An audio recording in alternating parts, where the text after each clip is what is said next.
There used to be a time when every major non-union plant, somebody was at the gates passing out something. And we've gotten away from that. We don't do that anymore. And that's wrong. If we got 118 million unorganized workers, you ought to be able to find 5 or 6 someplace, right? And we got to have a presence at those gates. And we don't really. So we're looking for a very, very small group of people, a committed core, And otherwise, we want the presence, so we're putting something, a piece of information into people's heads. It's always surprising how often they keep those flyers. So we want to build up, particularly in the South, a real presence in the non-union locations. Last point, it's good to have a little. We're over time. Quick. It's good to have a little fun with it too. Sometimes we take you got a stack of leaflets and say they're all the leaflets you're giving out. On the bottom, take an entirely different leaflet. And when the boss comes through, give him that leaflet. And what happens, of course, when you leaflet a place, they go crazy. You walk all over the place. Get off my lawn!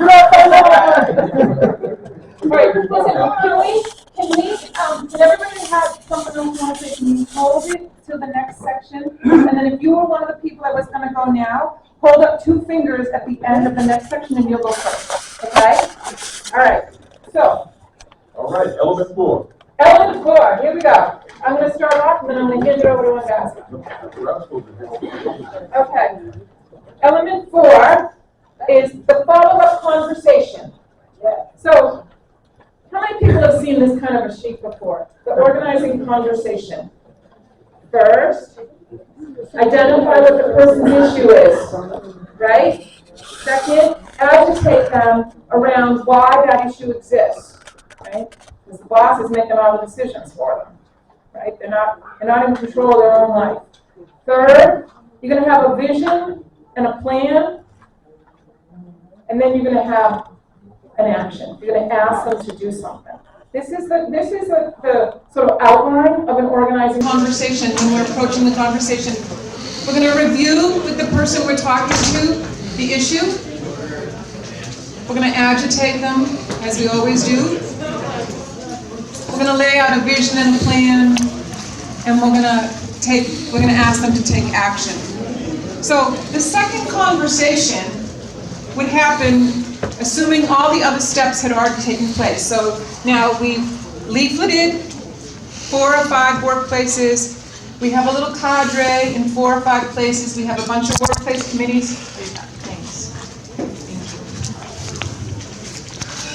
Hello? So we have 4 or 5 workplaces. We have 4 or 5 people per workplace. Those folks are in their workplace addressing or attempting to address specific issues in their workplace. They're reaching out to their coworkers. We're out leafleting other places. We've reached out to all of our friends like they did in Richmond. We have a whole cadre of people that are involved in the local assembly. So now you're on to the second conversation.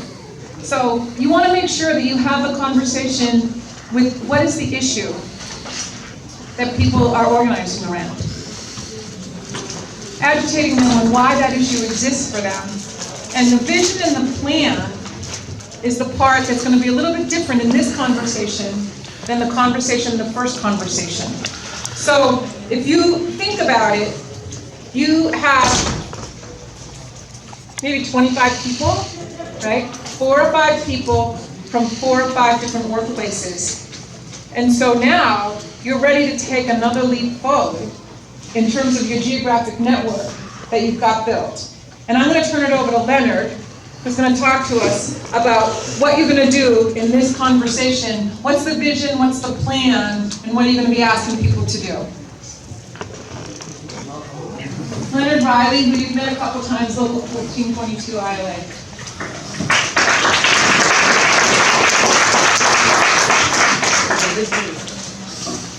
All right. I don't know if it's a good time. It's a time. Yeah, so anything that you want to make happen, you have to have a plan to make it happen. So we are meeting and talking about issues we have in our workplaces, we've found common ground if it's pay, if it's time work, time actually on the job, health, safety issues. You start to, what can we do about it?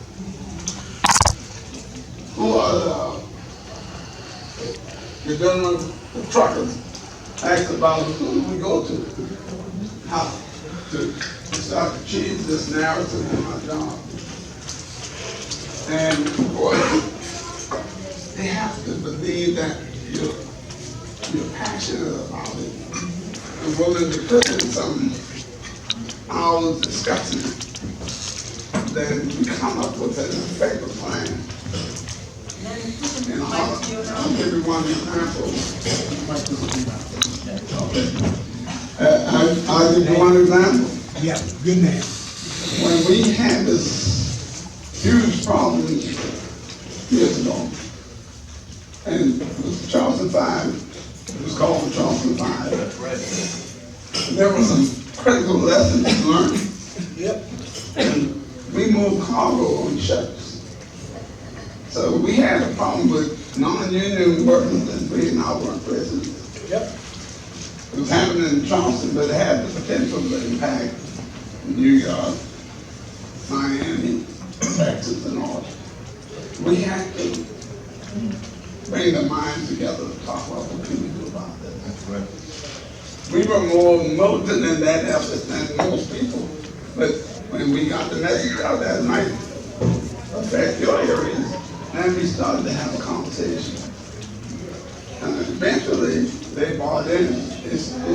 They knew it was serious. So we had to physically have a conversation, talk about what we wanted to look like, how do we protect our workplace, and how do we get change. So we did that, and the rest is history. We had a win. So I guess, how does that relate to what we're doing here in Charlotte? The guys are doing a great job of talking to one another. In Charleston, we're trying to do the same thing. Right. So in these workplaces, they have the common elements in all the workplaces.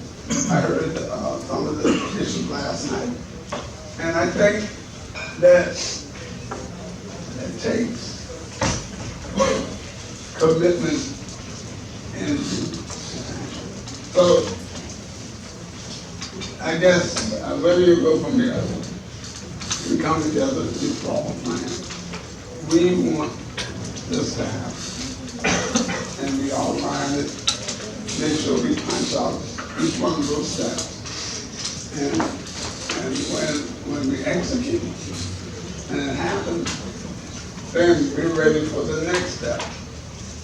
And that gets contagious, that works. And I think that's what we are now. We're having different issues in these places, but we can win if we follow those steps. This is a toolkit that we offer here in this meeting, how to bring workers together, teachers, dock workers, truck drivers, transportation people, Carter, and all. They don't have something in common. They're working for a living. And when we let them know that we're organizing in each of those areas and we support each other. Fight for 15. How many participated in any of that activity? You're right. Fight for 15. Some people say, well, they don't affect me.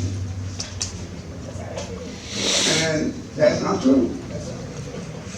Pay these workers $7.25, $7.50 an hour, and you can't get a happy meal for that.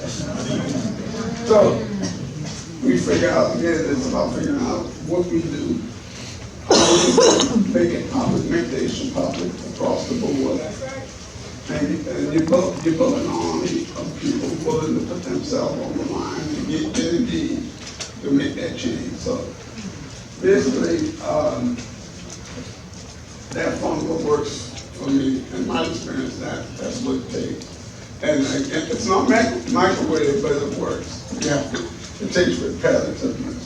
You do it over and over again, and make it work. So with the Charleston Five, we won a victory there. Spanish dock workers is an example. So that we continue to unload those ships, for non-union workers. We're not going to unload those ships when it comes to Spain. That rolls down back to the bargaining table. So we find, I guess, the pressure points. In the longshore industry, we produced a map. And those maps include all the ports on the coast. And we call that, we interfere with the points that are sensitive. I'm trying to recall the name of them. But it takes planning, and each one of those ports, pressure points, they had pressure points, and they had the capacity to, if we interrupt the flow of that pressure point, it creates a wave effect, and it creates a whole kind of movement. So that's what we that's basically what I want to say about it. I talked a little bit separately what you wanted me to do here, but I wanted to talk about when we put our minds together and we figure out the areas that are impacting negatively, then we come up with a plan to address it. Thank you, Leonard.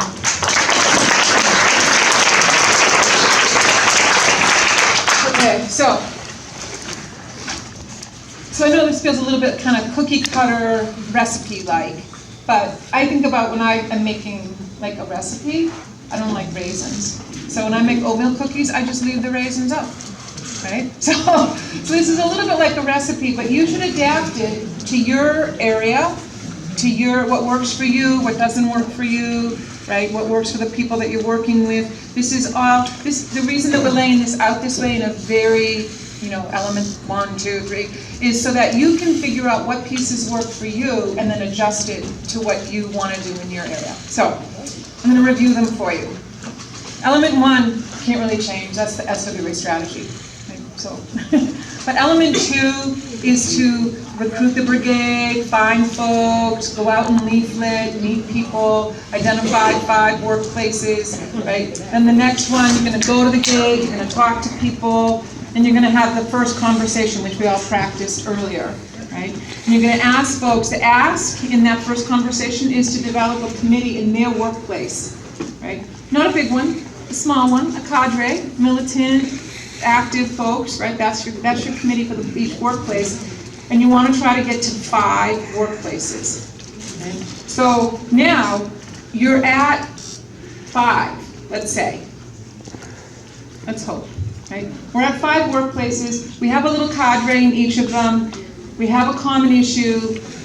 Now what are we going to do? Right? We have to do something. And so what I think we want to do is spend about 10 minutes right now. You can do groups of 3 again if you want. One person to be the organizer, one person to be the worker, one person to be the critiquer. And just talk through how are you going to explain this stage of the campaign. So this stage of building an assembly is, hey, we have 5 workplaces. We have a base in our geography.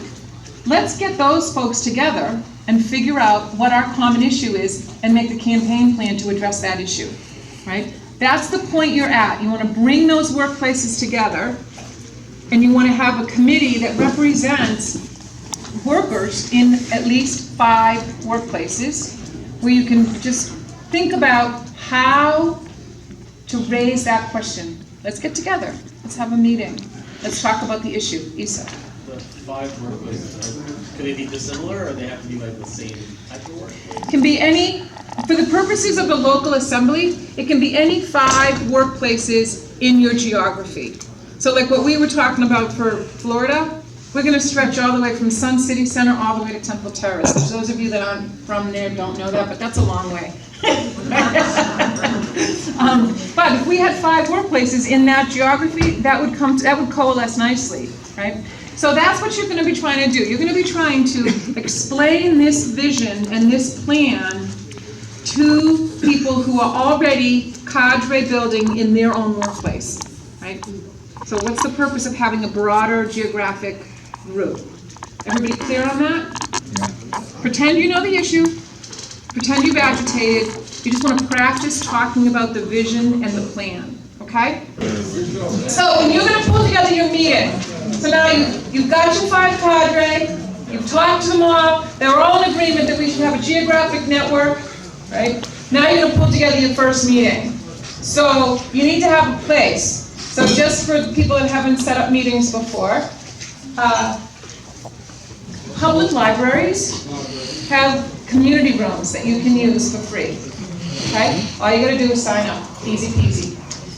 A lot of union halls will let you use their space. A lot of churches have a little basement, or sometimes a little hall, right? There's a lot of places that you can use to have a meeting for free. You don't have to do it in your living room. Yes? Virginia Beach, we use the Zoom app a lot, and that works out very well for the people who do not want to, or cannot go to an actual place. You can do a Zoom meeting. You can do Zoom too, right? So personally, as an organizer, I like to be in the room with people. I like to see people. I like to watch them, but not watch them. But you know, what I mean, like observe their body language. I'm spying on people. No, but like in Zoom, you think you're looking at the person dead in the eye, but they're not looking at you. They're looking at something else, and right? It's really hard for me. It's really hard to make eye contact on Zoom, although I do use it a lot. But yes, you can use it. But if you have an ability to do it in person, it's way better. Okay. So find a place. You can do it if people are worried about meeting inside. You can do it at a local park, right? You can do it outside at a local park, right? There's tons of places you can do a meeting that don't cost anything and are comfortable. All right. So you want to you have your 5 workplaces. If you're going to have a meeting, you want to make sure that you turn out at least 3 of them. Right? You don't want to have one workplace at this meeting. You want to have at least a broader perspective of at least 3 of your 5 workplaces that are going to be able to participate in the meeting.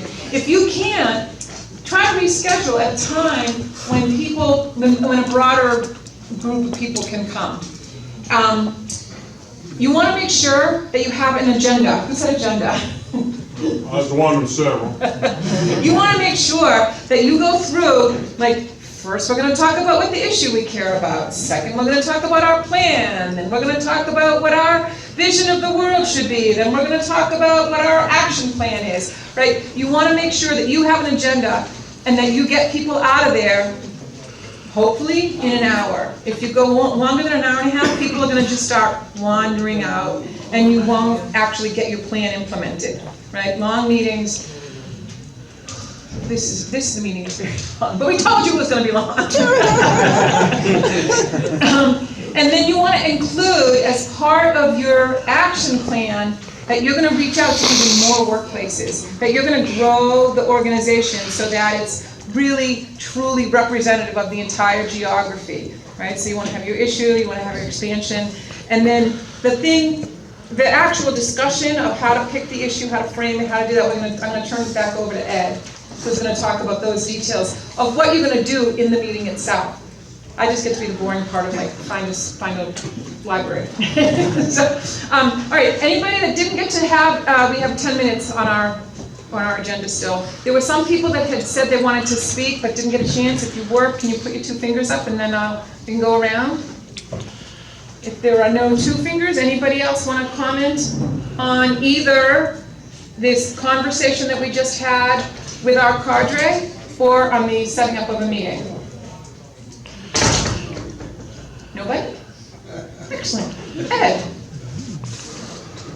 Libby, I'm Sorry. Yeah. I think two other elements are childcare and food. Childcare. Cookies. Let me just want that. I'm sorry I didn't address that. I think you're completely right. I always bring a babysitter with me so that somebody can sit with the kids. And then I always at least bring cookies, if nothing else. But yeah, you're totally right. Thank you for raising that. So remember back in the strategy, the job here is to maximize our power, maximize our impact, minimize our risk, recognizing that there's risk involved in this. And only a fool does not see the risk in this. So we want to recognize that. Part of doing that is to kind of get our heads around the idea that we are not in the business of solving every individual's grievance. That's not what we're about. We believe that we solve individuals' grievances collectively by using workers' organizations to do it. And that's what we're really about. Now that means that you've got to be skilled on translating individual problems into group demands. So, for example, somebody says, look, I'm not getting scheduled enough hours to make ends meet. Can you go in the office and talk for me? Well, the answer's going to be no. But I can help you. I can help you solve that problem. You know other people that have that problem? Oh yeah, that happens all the time. Why don't you talk to a couple of them and we'll get together, maybe after work or on break or something. And we start the process of taking what was an individual problem and turning it into a group demand. You might look at the company handbook. How do they do shift assignments now, right? How do we think we would make it better? Who can we involve? Who's had problems with this thing? See, you start to put meat on the bones. Is it a widespread problem, or is it only isolated in one or two departments? And you start to learn all these things. You can't know that in the beginning, but you start to figure it out, because your object here is to take the individual grievance and turn it into a group demand. And thereby you can do your organizing, right? This is your framework now. And then you can take it a step further, the question of maximizing power. Then you say, look, I bet you the other places that we're talking to have a similar problem. Let's make this not just a group demand for this one place, but a group demand, a community demand in effect, is where you're going with this. Now, excuse me. We want to be skilled at this. If you have a demand and the idea is we're going to go and ask the boss to solve our problem for us, you're stepping all over your message. You're giving the boss exactly what you don't want to give them, unilateral power to affect your life. What you really want to do is you want to propose a solution to the problem. Hi, we are a committee and we've been discussing how you schedule shifts, and we got an idea that we would like to discuss with you that could make the system better. Now, I'm not doing that to be polite, I'm doing that to put the boss in a position. You can say, what the hell out? Well, that's an issue. Or we could say, if he's really dumb, we say, all right, I'll sit down with your committee and discuss it. Now, he's probably not going to say that, although we've seen that in some Amazon warehouses. These guys aren't stupid, right? They say, well, get a couple of people and have them come in and we'll talk it over. But you want to put the issue where it belongs. The workers have a solution to the problem. We're not just asking you to solve it how any way you want. We have a proposal to make to you that we wish to discuss with you. Because we are citizens and residents of the United States of America, and the least you can do is sit down with your own goddamn employees and talk this over. See? You want to put him in that position. Now the second thing about this is you always, when you frame your proposal, make your demand, you always want to have on the tail end of that, we wish to meet to discuss this. Because you want to get into the democratic right here. You don't want to talk to us, you hire us. You pay us every week, but you won't talk to us, right? See, that's the sort of situation that you want to set that up. Now, if you multiply that, talk about maximizing power, if that's going on not just in one place, but in 3 places, 5 places, say in and around Tampa Bay or in Charlotte or someplace, now you have the makings of a campaign. Now you have the makings of something. And now you want to see if you can't turn that into a legislative thing as well. So maybe you go to the city council and say, you know, we're having a tough time here on how the companies schedule things. Could the city council pass a resolution? You know, could the city council could you find some action that was in your ability to take? Because you want to, as quickly as you can, take what was once a isolated workplace demand and turn it into a group public demand. Now you've got the boss in a spot, right? So if he has a care to fire you, let him fire you after you've gone to the city council. He said, oh man, you kidding me? You've been with the First Amendment lately? Right? I mean, you see, you want to back this guy, you want to minimize your risk, maximize your power, but conversely, you want to minimize his ability to maneuver, right?